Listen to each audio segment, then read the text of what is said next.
கைவிட்டாலும் இயேசு கைவிட மாட்டார்.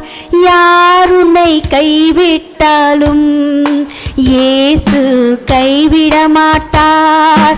கைவிட மாட்டார், கைவிட மாட்டார், இயேசு கைவிட மாட்டார். உன்னை இயேசு கைவிட மாட்டார். தாயும் அவரே, தந்தையும் அவரே, தாயும் அவரே, தந்தையும் அவரே. தாலாட்டுவார், சீராட்டுவார், தாலாட்டுவார், சீராட்டுவார். யார் உன்னை கைவிட்டாலும் இயேசு கைவிட மாட்டார்.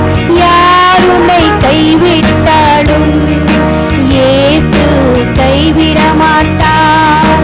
வேதனை துன்பம் நெருக்கும் போதெல்லாம், வேதனை துன்பம் நெருக்கும் போதெல்லாம் வேண்டிடுவாயே, காத்திடுவாரே, வேண்டிடுவாயே, காத்திடுவாரே.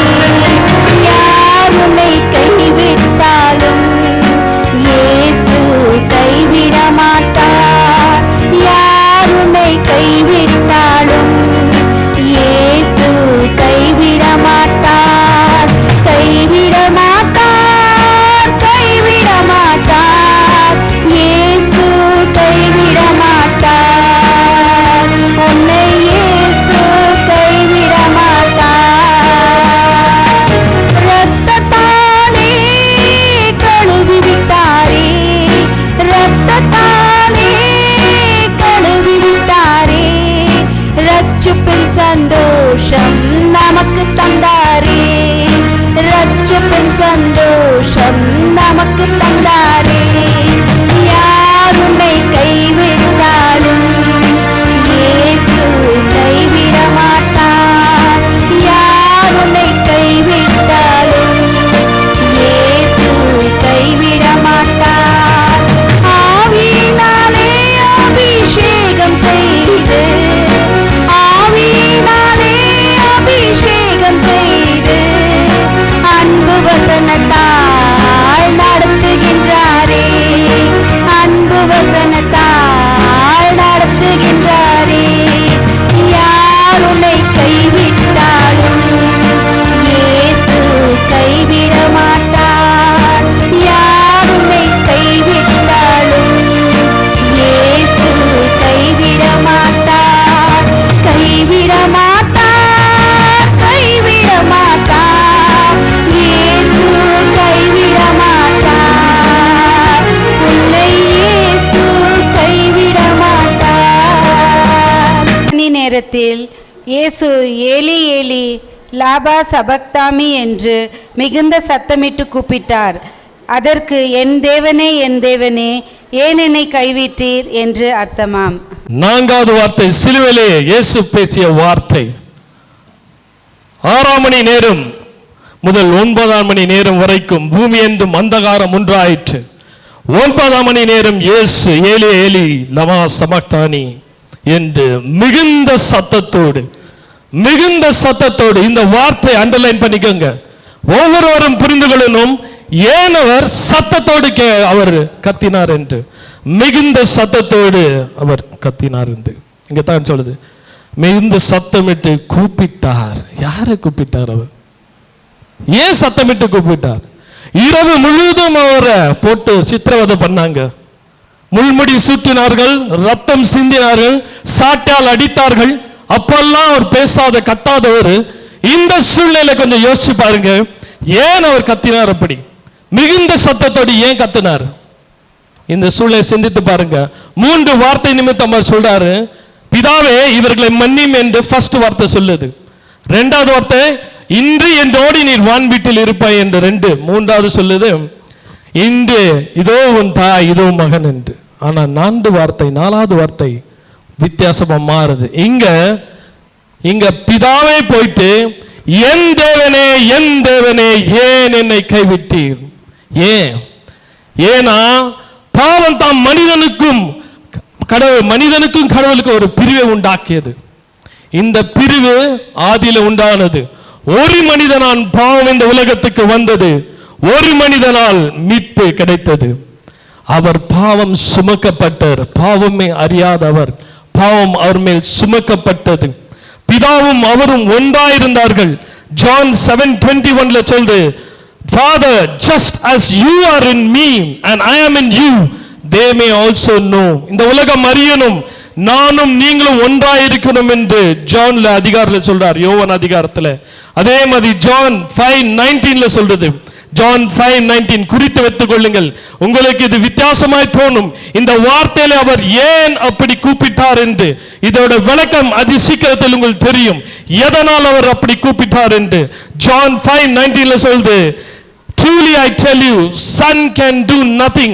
அவரால் ஒன்றும் செய்ய முடியாது. He can do only when he sees his father doing whatever his father does. பிதா என்ன செய்தாரோ அதுதான் மகன் செய்தார்.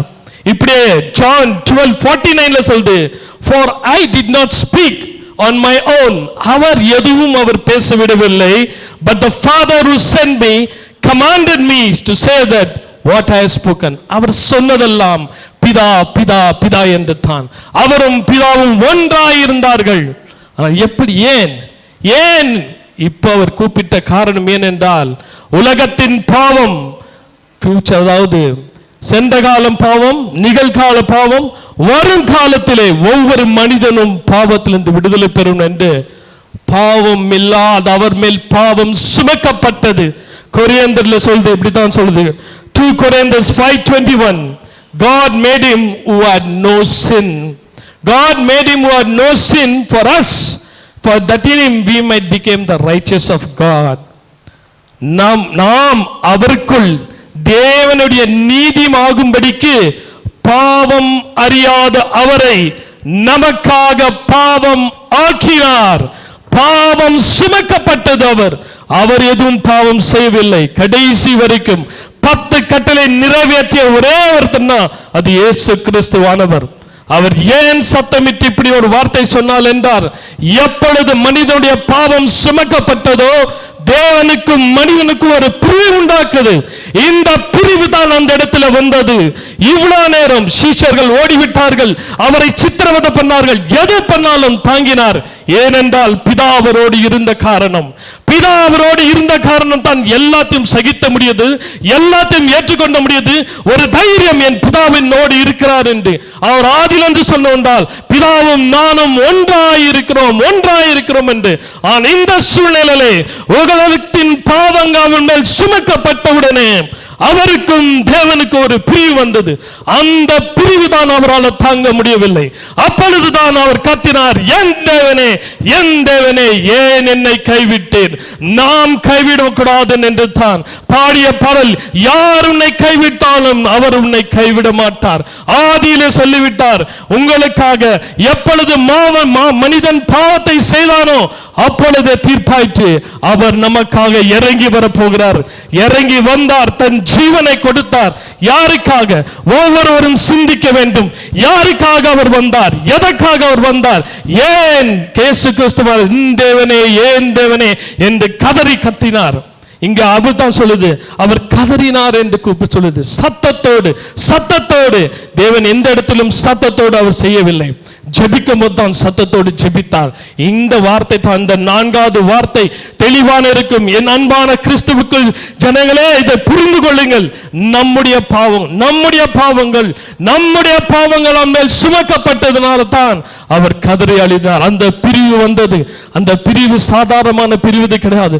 ஆதியிலிருந்து சொல்லுது, thank you Lord, thank you Jesus. ஆதியிலிருந்து இந்த வார்த்தை இப்படி தான் சொல்லுகிறது. But God the Father, God the Son, along with the Holy Spirit, always lived in a perfect relationship. they lived in a perfect relationship and perfect unity.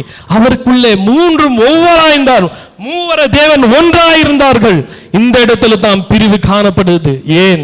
மனிதனுடைய பாவங்களை சுமத்தீர்க்க வேண்டும் என்று பிதா தன் முகத்தை திருப்பிக் கொண்டார் மகனிடத்தில் என்று. அந்த பிரிவு தான் அவளால் தாங்க முடியல. ஆனால் நாம் இன்று ஒவ்வொருவரும் அறிந்து கொள்ளும், எனக்காக என் பாவங்கள் நிமித்தம் தான் அவர் நொறுக்கப்பட்டார், காயப்பட்டார், பிதாவிடத்திலிருந்து பிரிக்கப்பட்டார். நாம் நம் பாவங்களை அறிக்கையிட்டு அந்த தேவனை, எந்த தேவன் எனக்காக இரத்தத்தை சிந்தி தன்னுடைய ஒரே மகனாக ஆதியிலிருந்து ஒன்றாயிருந்தவர்கள் பிரிக்கிற சூழ்நிலை வந்தாலும் இந்த உலகத்தின் ஒவ்வொரு மனிதனுடைய பாவங்கள் கழுவப்படணும், மனிதன் சுத்திகரிக்கப்படணும் சொன்னார். அவர் இறங்கி வந்தார், அதை தீர்த்தார். இந்த நேரத்தில் நாம் ஒவ்வொருவரும் தெளிந்து கொண்டு தெளிவான புத்தி இருக்கணும். நம்மளுக்கு ஏன் என் பாவங்கள் தடையா இருக்குது? யாரை விசுவாசிக்கணும்? இந்த உலகத்துக்காக இந்த உலக மனிதன், கடைசி மனிதன் ரட்சிக்கப்பட வேண்டும் தான் அவர் ஏழையின் ரூபம் எடுத்தார். ராஜாவாக வர வேண்டியவர், அவர் ராஜாவாகத்தான் பிறந்தார், ராஜாவா தான் இறந்தார். அதுதான் சொல்றது, kings of Jews died for the people. அதுதான் எழுதியிருந்தது, கிங் ஆஃப் ஜூஸ், ராஜாவாக பிறந்தவர்.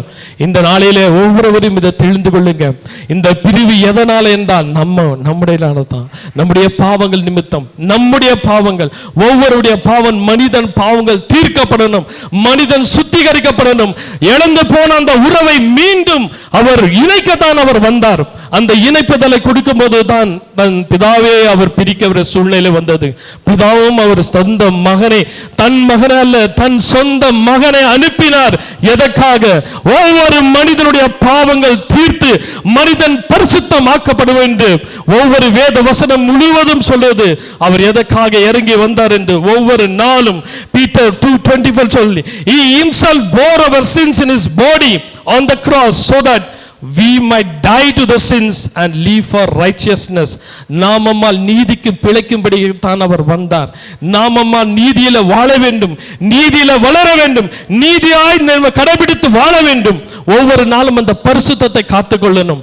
நமக்காக சிந்திய அந்த ரத்தத்தை, அந்த பரிசுத்தமான ரத்தத்தை ஒவ்வொரு நாளும் நினைவில் இருக்க வேண்டும். நாம் பாவம் எல்லாம் செய்யும் போது மீண்டும் நாம் யார் இடத்துல போகிறோம், யார் இடத்துல போகிறோம் நிச்சயம் பெற்றுக்கொள்ளணும். பாவ மன்னிப்பு, அது முதலாவது பாடுவார்கள். பாவ மன்னிப்பு நிச்சயம் நமக்குள்ளே இருக்கணும். ஏனென்றால் நம் பாவங்களை சுமந்து தீர்த்து விட்டார். இன்னும் நான் பாவி பாவி பாவி என்று சொல்றதுல ஒரு அர்த்தமும் இல்லை. ஒன்றா புரிந்து கொள்ளுங்கள், தேவனுடைய வார்த்தை ஆதியில வார்த்தையா இருந்தது. அந்த வார்த்தை தான் இந்த உலகத்துக்கு வந்தது. இந்த பிரிவு, இந்த 4வது வார்த்தை மீண்டுமாய் சொல்லுகிறேன், மிகுந்த சத்தத்தோடு என் தேவனே ஏன் என்னை கைவிட்டீர் என்று சத்தத்தோடு கூப்பிட்டார். இதை ஒவ்வொருவரும் புரிந்து கொள்ளணும். ஏன் இந்த பிரிவு? மனிதன் செய்த பாவத்தினால் இந்த பிரிவு வந்தது. மனிதனுடைய பாவங்கள் மீட்கப்படும் என்று ஆதியிலே திருச்சபை அதை ஆதி கடைசி வரைக்கும் அதை நிறைவேற்றி நமக்காக ஜீவனை கொடுத்த தேவனை என்றுமே நாம் நினைவு கொண்டு அவரை மற்றும் தான் இந்த உலகத்திலே ஒரே ஒரு தேவன், நமக்காக இரத்தத்தை சிந்தின ஒரே தேவன் என்றால் அவர் இயேசு கிறிஸ்துவண்டி தான். அப்படித்தான் அதுதான் சொல்லலாம், அவரை விசுவாசித்து மனதிலே விசுவாசித்து வாயில் அறிக்கப்படும் போது நீ ரட்சிக்கப்படுவாய். Just you have to believe. உன்னால ஒன்றுமன்றா சொன்ன அவரை நீ நம்பணும், அவ்வளவுதான். நம்பினோர் கெட்டு போனதே இல்லை, கெட்டு போகிறவன் நம்புறதும் இல்லை. சோ இந்த 4வது வார்த்தை தெளிவா இருங்க. 3 வார்த்தைகள் வேறு, 4வது வார்த்தை இதிலிருந்து வேறுபடுது. வார்த்தைகள் எதிலிருந்து? பிரிவிலிருந்து ஆரம்பிக்கிறது. இதுதான் சொல்றார், மீண்டுமாக உங்களுக்கு சொல்லுகிறேன், என் தேவனே ஏன் என்னை கைவிட்டீர். கதறல், அந்த கதறல் ஒவ்வொருவருக்கும் இப்பொழுதும் ஒவ்வொரு மனிதன் கதறிக்கொண்டு தான் இருக்கிறான். தன் பாவங்கள் நிமித்தம் தேவனுடைய சாயலையாக பிறந்தவன் தேவ சாயலை இழந்து விட்டான் பாவத்தினால். அந்த சாயலை மீண்டும் கொடுக்கும்படி தான் ஆண்டவராக இயேசு கிறிஸ்து இறங்கி வந்தார். தன் சொன்ன வார்த்தையின்படி எல்லாவற்றையும் சுமந்து தீர்த்து விட்டார். கண்களை மூடி ஒரு விஷயம், எல்லாரும் கண்களை மூடுவோமா? அன்பின் தேவனே, இரக்கத்தின் தேவனே, இதோ இந்த வார்த்தை நிமித்தம் என் உள்ளம் தொடப்படணும் ராஜா. இதோ எனக்காக கல்வாரி சிலுவையிலே இரத்தத்தை சிந்தி ஒவ்வொரு மனிதனும் மீட்டுக்கொள்ள, கடைசி மனிதன் மட்டும் மீட்டுக்கொள்ள நீர் இறங்கி வந்தீர் ஆண்டவரே. உம்மை தான் விசுவாசிக்கிறோம். என் வாட்டல் முடியும் வரை, என் சுவாசம் புரியும் வரை, என் ஜீவனாலெல்லாம் உண்மையை நான் தொழுது கொள்ள கிருபை கொடுப்பீராக. இயேசுவின் நாமத்தில் ஜெபிக்க நல்ல பிதாவே, ஆமென்.